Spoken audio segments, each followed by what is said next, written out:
Ya pemirsa, dalam arus mudik Lebaran 2023 sudah mulai terlihat kepadatan di beberapa titik. Jalanan terpantau penuh dengan warga yang hendak merayakan Hari Raya Idul Fitri di kampung halaman masing-masing bersama keluarga, sanak saudara serta orang-orang terkasih. Jadi pertanyaannya, bagaimana puncak arus mudik terutama di daerah Jawa Tengah dan juga Jawa Timur sebagai salah satu destinasi utama arus mudik tahun ini? Sudah bergabung bersama kami dalam MNC News Prime malam hari ini Pak Ganjar Pranowo selaku Gubernur Jawa Tengah dan juga Mas Emil Elistianto Dardak selaku Wakil Gubernur atau Wagub Jawa Timur. Saya sapa terlebih dahulu Bapak-Bapak. Selamat malam. Selamat malam. Assalamualaikum warahmatullahi wabarakatuh. Waalaikumsalam warahmatullahi wabarakatuh. Terima kasih sebelumnya atas waktunya. Saya tahu sekali baik Pak Ganjar maupun Mas Emil cukup padat agendanya terutama dalam mempersiapkan kedatangan dari para calon pemudik yang akan memenuhi daerah Jawa Tengah dan juga Jawa Timur tahun ini. Saya akan ke Pak Ganjar terlebih dahulu karena kalau dari Jakarta akan menuju ke daerah Tengah Jawa sebelum ke Timur Jawa.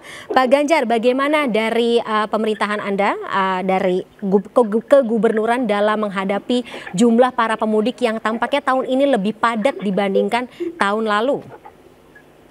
Iya, persiapannya sudah kita lakukan cukup panjang, baik perbaikan infrastruktur, lalu kita komunikasi dengan kawan-kawan Bupati Wali Kota, termasuk dengan Forkompinda, bahkan dari kepolisian ada cara khusus yang dia siapkan, di mana koordinasi itu langsung dari Korlantas, sehingga ketika kemudian kita memanage lalu lintasnya, ya insya Allah itu bisa dilaksanakan lah. Dan kami coba membantu kelompok-kelompok masyarakat yang memang ingin mudik dan gratis, maka kita sedang melepas mudik gratis ini. Dari yang menggunakan bus, yang menggunakan kereta, yang menggunakan kapal laut, termasuk dari Medan, Sumatera Selatan, Lampung, dan barusan saya melepas yang dari Bandung. Jadi ini saya lagi di kereta ini untuk balik ke Jakarta, besok melepas yang menggunakan kereta begitu. Oke, berarti untuk pemudik yang akan memasuki wilayah Tengah Jawa ini kalau kita komparasi Pak Ganjar, lebih banyak yang dari jalur darat, kereta api atau pesawat atau bagaimana? Ya, tentunya yang paling banyak darat ya, karena memang banyak yang menggunakan kendaraan bermotor, terus kemudian menggunakan kendaraan pribadi begitu.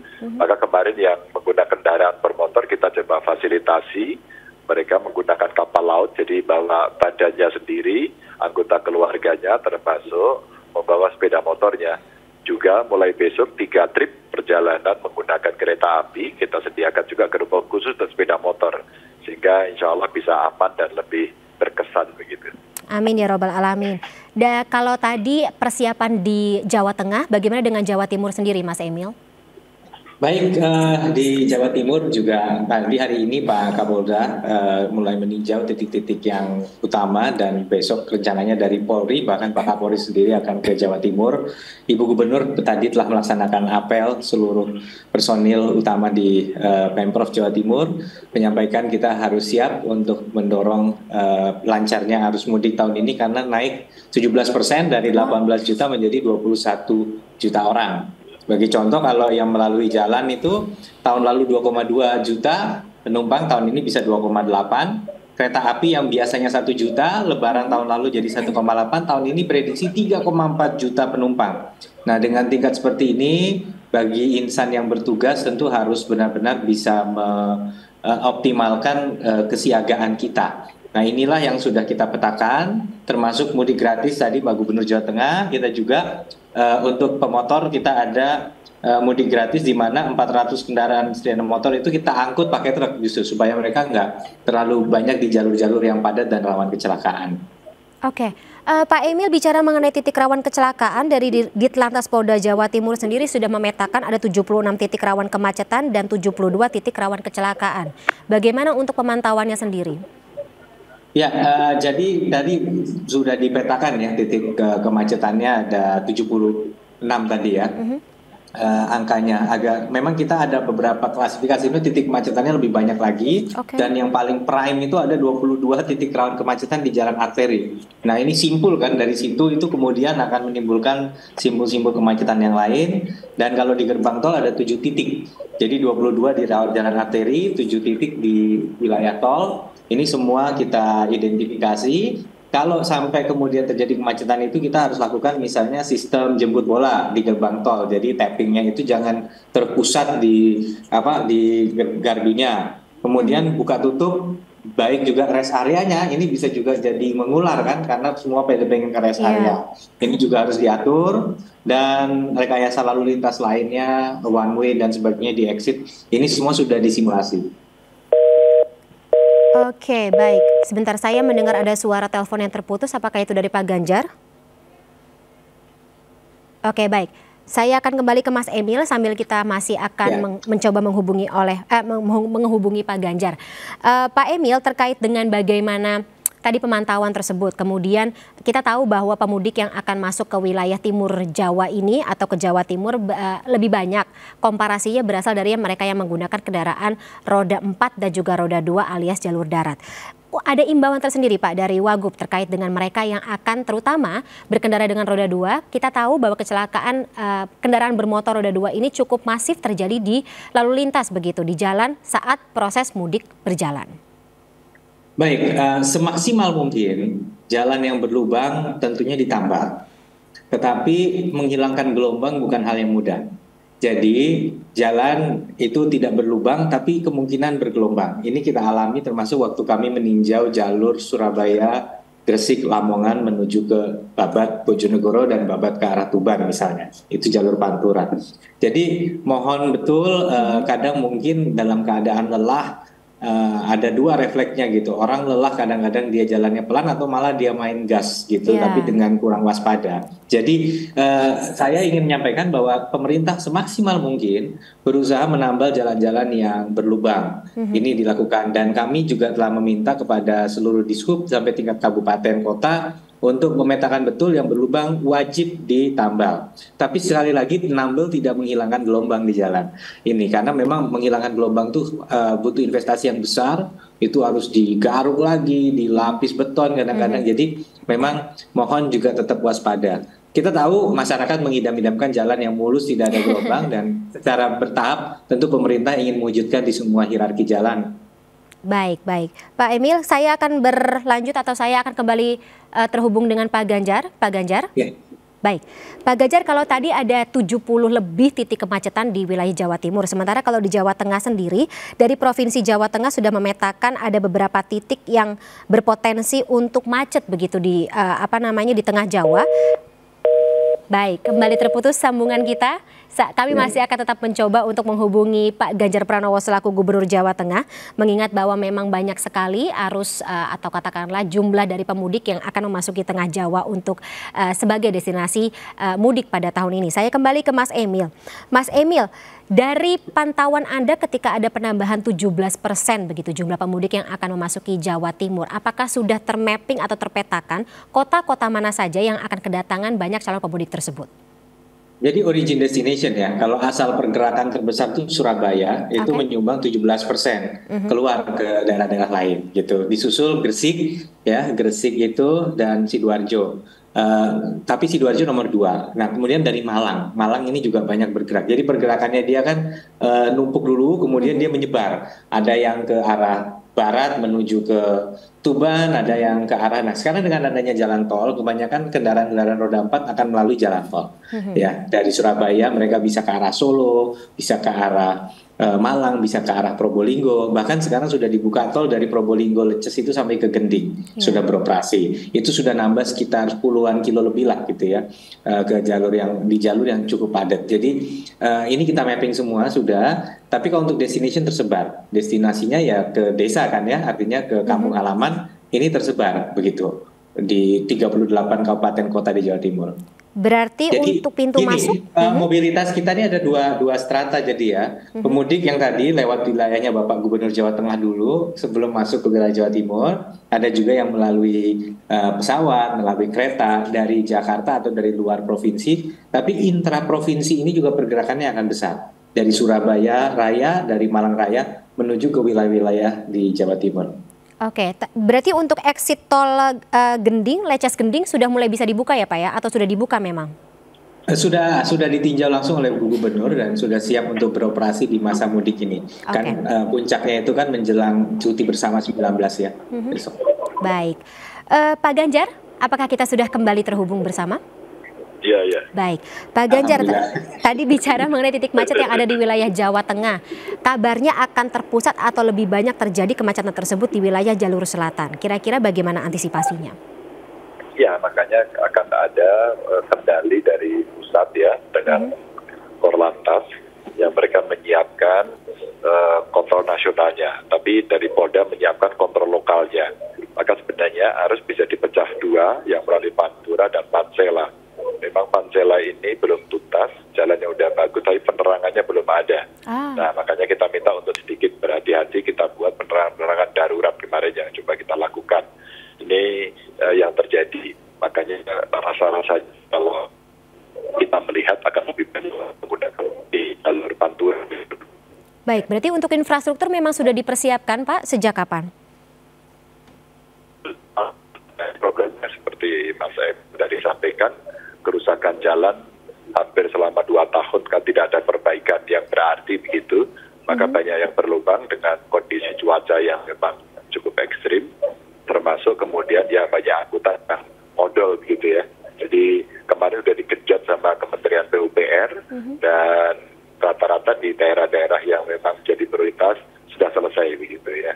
Ya beberapa sih kurang sempurna, akan diteruskan setelah Lebaran, dipakai tindakan-tindakan yang sifatnya darurat dulu.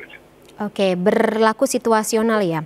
Pak Ganjar, ada beberapa concern juga terkait dengan bagaimana arus mudik atau arus perjalanan ini akan berjalan begitu, berlangsung. Ketika kita tahu beberapa kendaraan atau jenis kendaraan yang akan masuk ke tengah Jawa atau Jawa Tengah ini juga ada yang merupakan atau ada yang berasal dari kontainer atau truk-truk kelas berat begitu, kendaraan kelas berat. Bagaimana imbauan dari Anda sendiri atau informasi terkait dengan bagaimana pengaturan di jalan tol, kemudian juga jalur-jalur alternatif dan juga jalur arteri terkait dengan supaya kendaraan pribadi mungkin yang bisa diprioritaskan begitu untuk masuk? Oh iya, kalau itu sudah diatur dari pusat kok itu. Udah kita tinggal ikuti aja. Oke, baik. Berarti diprioritaskan untuk kendaraan roda 4 dan juga roda 2 begitu ya? Betul. Baik, ada imbauan tersendiri Pak Ganjar terkait dengan pemudik roda 2 begitu yang notabene menjadi salah satu penyebab kecelakaan lalu lintas terbanyak setiap kali arus mudik setiap tahunnya. Iya, kita tawarkan kenapa ada bantuan dari Pelni, dari kereta api itu sebenarnya untuk mengangkut itu. Jadi kayak yang model Mas Emil tadi sampaikan, diangkut truk itu sebenarnya cara juga yang solusi bagus. Kita pernah sekali melakukan itu, tapi terus nggak laku. Makanya kemudian kita dorong dengan menggunakan kereta, jadi orangnya sama barangnya bareng gitu. Dengan kapal juga, bahkan nanti masih ada kapal perang yang akan mengangkut juga itu. Kita dibantu oleh TNI Angkatan Laut gitu ya. Jadi ini beberapa cara solusi memang untuk pengguna kendaraan roda 2 punya potensi yang membahayakan gitu. Kelelahan, kadang-kadang kan sepeda motornya juga ngangkut banyak-banyak barang begitu ya. Itu membahayakan. Nggak usah lah, apalagi keluarganya naik ini aja, naik angkutannya gratis yang disediakan oleh kami dengan perusahaan, dengan kelompok-kelompok masyarakat, banyak kok gitu. Iya, banyak yang cenglu ya Pak ya, bonceng telu ya, bonceng bertiga. Cenglu, ya. Pak Ganjar, ini juga menjadi skema dari mudik gratis ya Pak ya yang dicanangkan oleh pemerintah atau kegubernuran Jawa Tengah ya? Iya, dan dari pemerintah bantu, dari BUMN, BUMD bantu, dari kelompok-kelompok masyarakat bantu. Maka ini coba kita berikan informasi ini sebanyak-banyak kepada masyarakat untuk mencegah hal-hal yang tidak diinginkan itu, sehingga kenyamanannya lebih bisa didapat gitu. Oke, program mudik gratis ini skemanya bagaimana Pak untuk para calon pemudik terutama yang dari Sumatera? Yang saya dengar juga banyak pemudik asal Sumatera yang ingin pulang ke tengah Jawa atau Jawa Tengah ini menggunakan program mudik gratis. Ya, ternyata banyak masyarakat Jawa Tengah yang di luar Jawa Tengah ya, apalagi yang di Sumatera itu mereka punya kelompok-kelompok yang bagus, kayak Puja Kesuma begitu ya. Mereka kemarin membantu, ada pokmas yang membantu. Jadi saya hanya menyediakan bisnya, ada perusahaan-perusahaan swasta juga membantu, begitu kita arahkan ke sana, dan ada panitianya. Yang untuk di Jakarta ada Paguyuban Jawa Tengah. Paguyuban Jawa Tengah itu punya jejaring yang cukup banyak begitu. Ini organisasi yang cukup lama, mereka juga membantu, bahkan dari Jawa Barat juga itu ada yang membantu begitu. Jadi setiap titik-titik yang selenggarakan mudik gratis selalu ada kelompok yang membantu Baik. Kalau tadi di Jawa Tengah, kalau di Jawa Timur sendiri bagaimana Pak Emil terkait dengan program mudik gratis yang sepertinya tahun ini semakin banyak melahirkan antusiasme peminatnya? Ya, salah satu yang menarik juga kita ada penyeberangan. Jadi ada wilayah-wilayah kepulauan di Jawa Timur, Bawean, kemudian Kepulauan Madura di Kabupaten Sumeneb. Itu kita juga mendukung program mudik gratis menggunakan kapal menuju ke wilayah-wilayah tersebut, dan juga kepada diaspora yang ada di Jakarta misalnya. Ini juga kita menyediakan program mudik gratis. Jadi kalau untuk kapal tadi, pelabuhan yang favorit itu Pelabuhan Jangkar, itu sudah dibenahi juga oleh provinsi dan kabupaten supaya pelabuhannya lebih prima. Ini bahkan orang-orang yang merantau, orang Madura yang ada di Bali, di mana itu kalau pulang kampung mereka lewat Jangkar dulu, kemudian kemana-mana persebarannya. Oke, berarti kalau koreksi saya kalau saya salah Pak Emil, berarti untuk jalur masuk menuju arah Jawa Timur ini berasal dari barat dan juga timur. Iya, jadi memang di Bali juga ada, tetapi yang juga tidak kalah penting kan kita tahu bahwa ada pembatasan kendaraan berat ya, di mana yang boleh melintas itu hanya untuk BBM, untuk operasional perbankan, itu juga terbatas, uang, kemudian juga untuk barang pokok, pupuk itu boleh. Nah, ini banyak juga penyeberangan ke Bali ya. Itu tentu kita harus pastikan itu bisa berjalan dengan lancar, tetap akan ada mobilitas, jadi supaya yang critical commodities ini tetap terlayani. Tetapi betul ada arus, tapi memang lebih dominan itu dari barat ke timur. Itu lebih dominan karena kan kita tahu 50% ini memang menggunakan kendaraan roda 4 dan 50% kendaraan roda 2 dari sisi jumlah penumpangnya. Oke. Mas Emil, tadi kalau misalnya tadi di Jawa Timur ada beberapa titik yang menjadi fokus utama atau bagaimana ya namanya kita nyebut pusat dari pergerakan para pemudik. Kalau di Jawa Tengah sendiri Pak Ganjar, apakah sudah ada pemetaan kota-kota mana saja yang menjadi destinasi utama atau katakanlah yang sering dilewati oleh para pemudik ini? Kalau yang sering dilewati ada 2 jalur ya. Yang utara itu mulai masuk Brebes dan seterusnya. Mereka nanti akan mulai terpecah ya, yang masuk ke Pemalang atau mereka akan ke selatan ke Purwokerto dari utara. Sekarang ada jalur tolnya itu bisa masuk lewat Pemalang. Demikian pemberhentian sekitar Pekalongan, Tegal itu menjadi tujuan. Lalu Solo Raya, Semarang Raya, ya itu menjadi titik-titik yang penting, dan Banyumas Raya. Jadi itu tempat-tempat tujuan utama. Kalau tadi kita random dari seluruh pemudik, rata-rata arahnya ke sana. Yang dari Bandung tadi lebih banyak ke daerah Solo Raya, tapi heavy-nya ke Kabupaten Sukoharjo tadi paling banyak. Baik, mengingat situasi atau katakanlah iklim saat ini Pak Ganjar dan juga nanti saya akan ke Pak Emil masih bisa dikatakan fluktuatif begitu. Apakah sudah terpetakan juga terkait dengan beberapa titik rawan banjir, rawan longsor, pohon tumbang seperti itu yang tentunya patut menjadi catatan dari para calon pemudik? Pak Ganjar? Iya. Betul, jadi kalau kita bicara daerah-daerah rawan, kemarin coba kita antisipasi termasuk informasi BMKG. Maka beberapa daerah kita pasang CCTV untuk bisa memantau itu, sehingga posko dari pusat dari Semarang memantau kondisi-kondisi, apakah itu bencana, apakah itu traffic jam yang terjadi, termasuk solusi untuk mengurai itu gitu. Baik, kalau di Jawa Timur sendiri bagaimana Pak Emil? Ada 43 titik ya, koreksi saya sekali lagi kalau saya salah terkait dengan kawasan rawan banjir, kemudian 38 titik rawan longsor dan 19 titik rawan pohon tumbang. Ya, jadi yang rawan longsor ini mayoritas ada di wilayah-wilayah yang di pegunungan.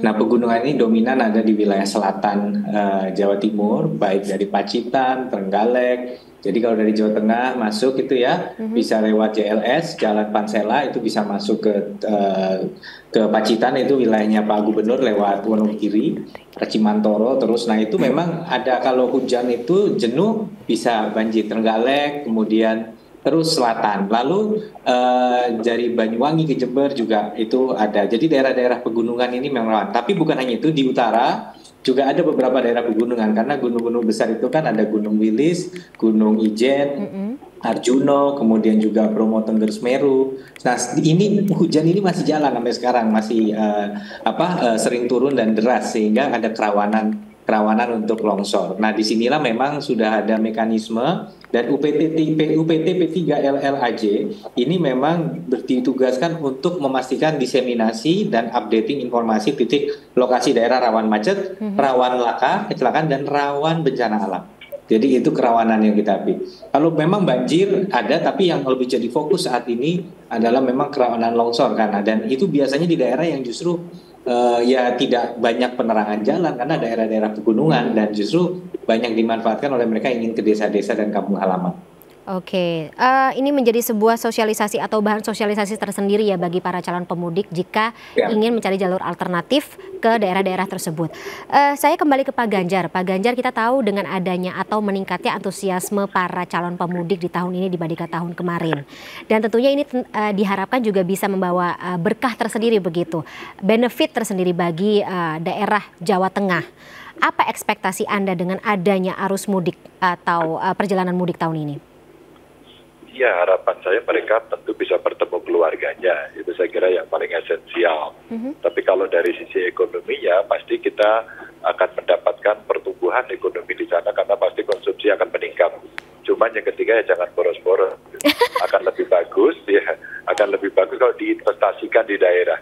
Maka saya membayangkan kalau kemudian mereka berkumpul, kelompok, keluarga, menginvestasikan, yuk kita iuran membuat ini atau membuat itu yang sifatnya usaha bersama, tentu akan lebih bagus. Kayak tulisan Dr. Hendri Saparini pada media besar hari ini gitu ya. Sehingga ini perlu diajak. Ekspektasinya ya mereka bisa kita dampingi untuk kemudian tidak dikonsumsi semua dari harta yang dia miliki, tapi bisa juga diinvestasikan gitu. Oke, baik. Kalau dan berangkat dari kalau misalnya dari tahun ke tahun begitu Pak Ganjar, biasanya setelah mudik atau ketika arus kembali ini dari daerah pasti akan menuju ke arah Jakarta lagi untuk ya katakanlah cari kerja begitu. Ada imbauan tersendiri begitu Pak Ganjar supaya daerah Jawa Tengah khususnya tidak kehilangan banyak tenaga kerja atau usia produktif, tidak semuanya kembali ke ibu kota begitu? Ya, yang mau ke ibu kota ya menyiapkan diri dengan baik, kecuali mereka yang memang tinggal di sana. Kalau mau cari kerja dimanapun bisa, tapi bekalnya mesti punya keahlian, sehingga nantinya tidak akan mendapatkan perlakuan yang kurang baik gitu ya. Dan sebaiknya juga melapor kepada RT, melapor kepada lurah, karena menurut saya itu menjadi sesuatu yang penting gitu. Oke, tapi lebih baik membangun daerah sendiri begitu ya Pak Ganjar ya? Ya, sebenarnya entrepreneurship bisa dibangun di daerah, dan sekarang dengan dunia bisnis digital gitu, makin banyak peluang-peluang yang bisa dilakukan, dan kita bisa lakukan pelatihan termasuk pendampingan itu gitu. Oke, baik. Kalau dari Pak Emil sendiri bagaimana Pak di Jawa Timur begitu? Tentu saja kan ya lagi-lagi roda perekonomian akan terimbas atau terdampak dengan adanya proses arus mudik dan juga arus balik Lebaran ini. Ya, salah satunya wisata lokal tentunya, karena kita mengantisipasi mobilitas yang sangat tinggi terjadi di titik-titik wisata. Sekarang sedang santer kan desa wisata. Setiap desa punya spot-spot anti mainstream yang makin menarik karena ditonton di IG. Kebayang diaspora yang berasal dari desa mana bisa ngelihat di IG pasti udah dicita-citain tuh. Pokoknya saya pulang nanti saya mau jalan-jalan di sini. Mudah-mudahan tentunya ada duit akan muter di sana. Tetapi di sisi lain tadi saya tertarik pertanyaan bagaimana kalau mereka kemudian berbondong-bondong ke ibu kota terus pada pengen kerja di sana. Kita tidak bisa mengatasi masalah ini hanya di momen mudik. Menyediakan lapangan kerja bagi masyarakat kita adalah satu usaha berkelanjutan. Gara-gara COVID, angka pengangguran nasional dan tidak terkecuali Jawa Timur ini meningkat. Nah, tetapi sudah rebound, sudah mulai turun menunjukkan mulai tercipta lapangan kerja. Dan yang menarik, lapangan kerja yang mulai banyak tercipta justru ada di pedesaan. Nah, oleh karena itu yang kami khawatir momen mudik ini adalah justru orang yang belum tahu mau kerja apa di kota, tapi ikut saudara saya gitu. Nah, please jangan. Kalau belum jelas nasibnya jangan. Sekarang sudah era digital. Mau cari kerja di luar wilayah itu hak mereka. Apalagi seperti kata Pak Ganjar tadi ada kompetensi ya hak mereka. Tetapi kalau mau modal nekat berangkat karena mumpung ada saudara Lebaran terus mau ikut, saya sangat mengimbau jangan lakukan itu. Karena itu justru akan menyebabkan nanti mereka bisa terlunta-lunta di wilayah metropolis misalnya Jakarta dan lain-lain. Jadi kalau mau membangun sebuah kehidupan baru gitu, ojo bondo nekat begitu ya Mas Emil dan juga Pak Ganjar, dan tentunya dari provinsi masing-masing baik Jawa Tengah maupun Jawa Timur akan memberikan jaminan begitu terkait dengan pekerjaan atau hajat hidup tidak hanya di ibu kota DKI Jakarta saja tetapi juga daerah masing-masing. Baik, terima kasih sebelumnya atas waktunya Pak Ganjar Pranowo dan juga Pak Emil Elistianto Dardak dalam MNC News Prime malam hari ini. Terima kasih atas kesiapannya dan juga ya bersiap-siap didatangi oleh para calon pemudik atau pemudik di Lebaran tahun ini. Sehat-sehat selalu. Kita ketemu lagi di lain kesempatan. Sampai jumpa. Terima kasih. Selamat malam. Pak Gubernur, terima kasih.